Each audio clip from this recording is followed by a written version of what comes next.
सौरभ के बहुत समझाने के बाद भी जब सुरभि नहीं समझती है तो वह कहता है, ठीक है, अगर तुम चाहती हो कि मैं अपने माँ बाप भाई बहन सबको छोड़कर तुम्हारे साथ रहूं तो मैं रहने को तैयार हूँ, लेकिन तुम्हें भी मेरी एक शर्त माननी होगी।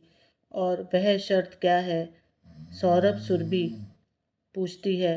शर्त यह है कि जैसे ही सौरभ अपनी शर्त बताता है, सुन के सुरभि और उसकी माँ दोनों हैरान हो जाती हैं। सौरभ अपने माँ बाप का इकलौता लड़का था। सौरभ की बहन की शादी हो गई थी और सौरभ की माँ रानी जी बड़े ही अरमानों के साथ अपने बेटे की शादी धूमधाम से करी थी। वह सुरभि को बहू नहीं बेटी मान कर रखती थी। हाँ, छोटी मोटी गलतियों पर डांटती भी जरूर थी, लेकिन सुरभि को उनका प्यार नहीं दिखता था, बल्कि उनकी डांट फटकार बहुत ज़्यादा खल जाती थी। थोड़ा सा भी अगर रानी जी के मुंह से उनके लिए तेज आवाज़ निकल जाती थी तो वह तुरंत रोना धोना मचाती और फ़ोन पर अपनी माँ से घंटों बातें करके रानी जी की शिकायत करती थी। अपने पति सौरभ से भी लड़ाई कर बैठती थी। रानी जी की बहू की रानी जी बहू की हरकतों से बहुत परेशान थी। वह बार बार कहती, बहू, मैं तुझे एक बेटी की तरह प्यार करती हूँ। तू बेटी को तो बेटी को भी माँ बाप डांटते हैं, तुम्हें प्यार नहीं दिखाई देता जो मेरी डांट से घर में इतना बवाल मचा देती हो? सुरभि कहती है, कौन सा प्यार? मैं किस दिन भर नौकरों की तरह काम करती रहती हूँ, बदले में आप दो मीठे बोल बोल देती हैं तो वह आपका प्यार हो गया? अरे, आपकी नज़र में मैं बहू ही हूँ। आप झूठा ढिंडोरा पीटती हैं कि आप मुझे बेटी की तरह मानती हैं। मेरे हालात तो नौकरों से भी बदतर हैं। इस पर इस घर में रानी जी कुछ बोल ही नहीं पाती थी, क्योंकि वह फालतू घर में कलेश नहीं करना चाहती थी। लेकिन इन्हीं छोटी मोटी बातों को लेकर सुरभि इतना बड़ा बवाल करती और घर का माहौल खराब कर देती थी। वह अब सौरभ कहती कि तुम किसी दूसरे शहर में नौकरी कर लो, जबकि सौरभ अपने माँ बाप को छोड़कर दूर नौकरी नहीं करना चाहता था। इसलिए बार बार वह अपनी पत्नी को समझाता है और मनाते हुए कहता है कि तुम समझने की कोशिश करो, मैं अकेला हूँ। कल को अगर मम्मी पापा को कोई परेशानी हो गई तो मैं क्या करूँगा? दूर से आते आते तो देर हो जाएगी, फिर कौन देखेगा उन्हें? देखो, मैं कुछ नहीं जानती, मैं मेरी जिंदगी है और ऐसे रोज रोज लड़ाई झगड़ा करके नहीं जीना चाहती हूँ। तुम्हारे मम्मी पापा के हाथ पैर सही सलामत हैं ना भी, तो वह लोग अपना आराम से रह सकते हैं। जब किसी को कुछ होगा तो फिर देखा जाएगा। सुरभि अपनी तरफ से पूरी कोशिश करती कि सौरभ को मना कर कहीं बाहर कोई नौकरी करे, लेकिन सौरभ भी जिद पर अड़ा था कि जब अच्छी खासी नौकरी घर में चल रही है तो फिर बाहर जाने की क्या ज़रूरत है। जब सुरभि अपनी सारी तरकीबें लगाकर हार गई थी और सौरभ बाहर जाने के लिए तैयार नहीं हुआ तो सुरभि गुस्से से ससुराल छोड़कर मायके चली जाती है। आज उसे को मायके गए हुए पूरे 2 महीने हो गए थे। इन 2 महीनों में सौरभ ने बहुत बार फ़ोन करके अपनी पत्नी सुरभि को मनाने की कोशिश की, उसे वापस लाने की कोशिश भी की, लेकिन वह अपनी जिद से हटी नहीं। रानी जी ने भी बहुत बार समझाने की कोशिश की, लेकिन सुरभि नहीं मानी। सुरभि तो थोड़ा बहुत ही थी, लेकिन उसकी माँ उससे भी 4 कदम आगे थी। वह अपनी बेटी को इतनी तकलीफ बताती कि ससुराल वाले सुरभि को अच्छे से नहीं रखते हैं, उसे परेशान करते हैं। इतना सुनकर खुद रानी देवी को दुख होता था। बेचारी बेगुनाह होते हुए भी सबकी नज़रों में गुनाहगार बन गई थी। अब रानी देवी दुखी रहने लगी थी। बेटे का घर टूटने का कारण वह खुद को ही मानने लगी थी। बार बार रोती रहती। माँ के हालात जब सौरभ से देखे नहीं गए तो वह एक आखिरी कोशिश करने की सोचता है और सुरभि को लेने के लिए उसके घर जाता है। उसके आगे हाथ जोड़कर कहता है, प्लीज़ घर चलो, माँ के हालात बहुत ख़राब हैं। जब से तुम घर छोड़कर आई हो वह ढंग से ना खाती हैं ना पीती हैं, बस रोती रहती हैं। सुरभि चलो, तुम्हारे बिना मेरा घर सूना है, बिल्कुल अच्छा नहीं लगता घर, मन नहीं लगता है वहाँ पर तुम्हारे बिना। सौरभ की प्यार भरी बातें सुनकर सुरभि और भी गुस्से में जान पूछकर बोलती है, माँ दिखावा कर रही है सौरभ, वह मुझे देखना ही नहीं चाहती है घर में। पड़ोस में सभी के आगे कहती है कि यह मेरी बेटी है, लेकिन मुझे नौकरों की तरह घर में रखती है। सुरभि अपनी जिद के आगे टस से मस नहीं हुई, तो आखिर सौरभ गुस्से में बोल ही पड़ा, ठीक है, तुम यही चाहती हो ना कि मैं अपने माँ बाप से अलग होकर रहूं, तुम्हें कहीं बाहर लेकर रहूं, तो ठीक है, मैं तुम्हें बाहर लेकर चलूँगा। इतना सुनते ही सुरभि खुश हो जाती है, साथ ही साथ उसकी माँ के चेहरे पर भी मुस्कान आ जाती है। फिर सौरभ बोलता है, लेकिन मेरी भी एक शर्त है। शर्त कैसी? हैरानी से सुरभि ने पूछा। शर्त यह है, जो पाबंदी तुमने मेरे ऊपर लगाई है वह पाबंदी तुम्हें खुद के ऊपर भी लगानी पड़ेगी। मैं कसम खाता हूँ कि आज के बाद मैं अपने माँ बाप से नहीं मिलूँगा, अपनी बहन से नहीं मिलूँगा, लेकिन वही कसम तुम्हें भी खानी पड़ेगी। तो तुम भी अपने माँ बाप भाई बहन से रिश्ता तोड़ दोगी, मतलब नहीं रखोगी। बोलो मंजूर है तुम्हें? अभी मेरे साथ चलो। इतना सुनते ही सुरभि और उसकी माँ की आंखों में आंसू आ जाते हैं। जमाई बाबू, आप कैसे बातें कर रहे हैं? छोटा मुंह बड़ी बात। शायद मेरी बातें आपको बुरी भी लग जाएं, लेकिन यह बात मायके ससुराल की रही नहीं, यह बात खुद के अपने माँ बाप की, भाई बहन की है। इसलिए जो शर्त मेरे ऊपर है वह आपकी बेटी सुरभि के ऊपर भी लागू होगी। जब मैं अपने परिवार से कोई मतलब नहीं रखूंगा तो इसे भी मायके से किसी से मतलब नहीं रखना होगा। अगर इसके लिए यह तैयार है तो अभी चले मेरे साथ। सौरभ की बात सुनकर सुरभि को रोना आ गया। वह धीरे से कहती है, सौरभ, यह कैसे शर्त लगा रहे हो आप? आप तो मेरा मायका छुड़वा रहे हो। सुरभि, अभी बोला ना, अभी बोला था ना कि बात मायके ससुराल की नहीं, अपने माँ बाप की है।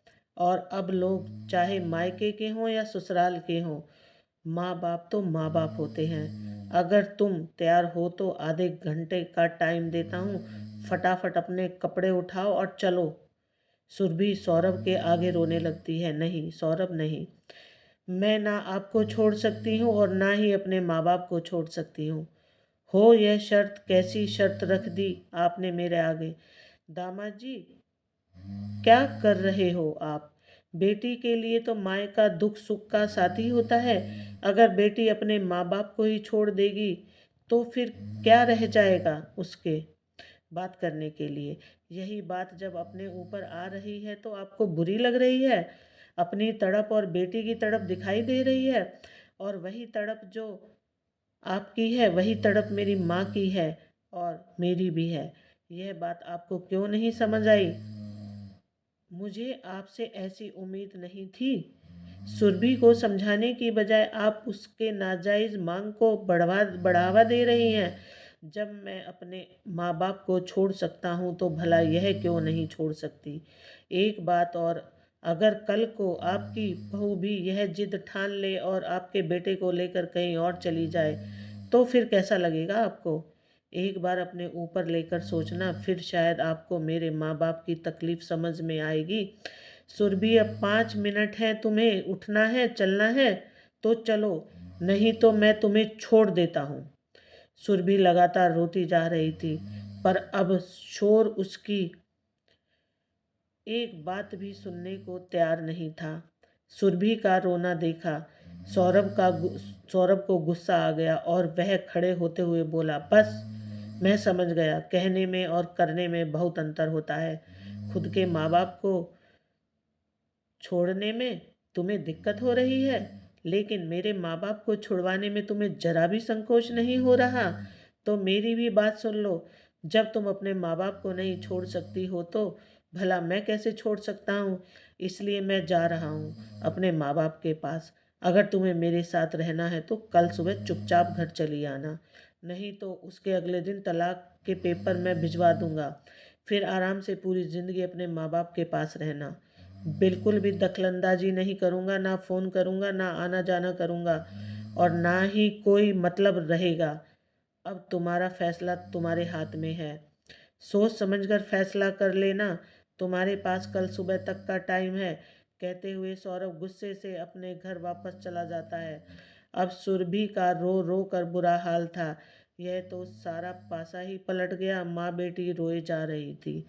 आखिरकार सुरभि की भाभी ने आकर कहा, दीदी यह कैसी हरकतें कर रही हैं आप? आपको समझ में आ रहा है आप क्या कर रही हैं? कितना गलत काम कर रही हैं? अगर आपकी नज़रों में यह सही है तो फिर मेरे लिए भी बहुत अच्छा रास्ता है ना। मैं भी अपने पति के साथ 1 महीने में यहाँ से निकल लूँगी। फिर आप माँ बेटी यह आराम से रहना अकेले। बहू, यह कैसी बातें कर रही हो तुम? माँ जी आप तो चुप रहिए। मैं कैसी बातें कर रही हूँ? कैसे नहीं कर रही हूँ? मुझे सब पता है। जब सुरभि अपनी सास को कुछ नहीं समझती तो आप भी तो मेरी सास हैं। मैं आपको भला इतना महान क्यों बनाऊं? और वैसे भी मैंने सोच लिया है, मैं अब अपने पति के साथ 1 महीने के अंदर में ही कहीं बाहर निकल जाऊंगी। फिर दोनों आराम से रहना इस घर में। भाभी की बातें और अपने पति सौरभ की बातें सुनकर आगे के बारे में सोचकर सुरभि कांप उठती है। अगर सच में भैया भाभी चले गए और सौरभ से भी रिश्ता टूट गया तो मैं और मेरी माँ अकेले पूरी ज़िंदगी क्या करेंगे? सोचकर ही डर जाती है। काफ़ी सोच विचार कर अपने आंसुओं को पोंछते हुए अपनी माँ से कहती है, माँ मैं समझ गई। शादी के बाद एक लड़की के लिए उसका पति ही सब कुछ होता है। बिना उसके कुछ भी नहीं। सब कुछ 4 दिन में की चांदनी है। कल सुबह क्यों, मैं आज शाम को ही निकलूंगी अपने ससुराल के लिए। सुरभि की बात सुनकर उसकी माँ ने रोते हुए हाँ में सिर हिला दिया, क्योंकि बहू की बातें सुनकर उनके भी मन में डर बैठ गया। इसलिए चुपचाप से दोनों ही माँ बेटी रास्ते पर आ गई। सुरभि शाम होते होते अपने ससुराल पहुंच गई। सुरभि को अचानक से सामने देख सौरभ और रानी जी दोनों ही हैरान थे। रानी के चेहरे पर मुस्कान आ गई थी और तुरंत ही आगे बढ़ते हुए सुरभि का हाथ पकड़ के अंदर लाती है। आजा बहू आजा, बहुत लेट कर दिया तूने आने में। हाँ सच में बहुत लेट कर दिया माँ, मुझे माफ़ कर दीजिए। मुझसे बहुत बड़ी गलती हो गई है। सुरभि को रोते हुए देख रानी ने कहा, बहू एक काम करो, जो भी गिला शिकवा है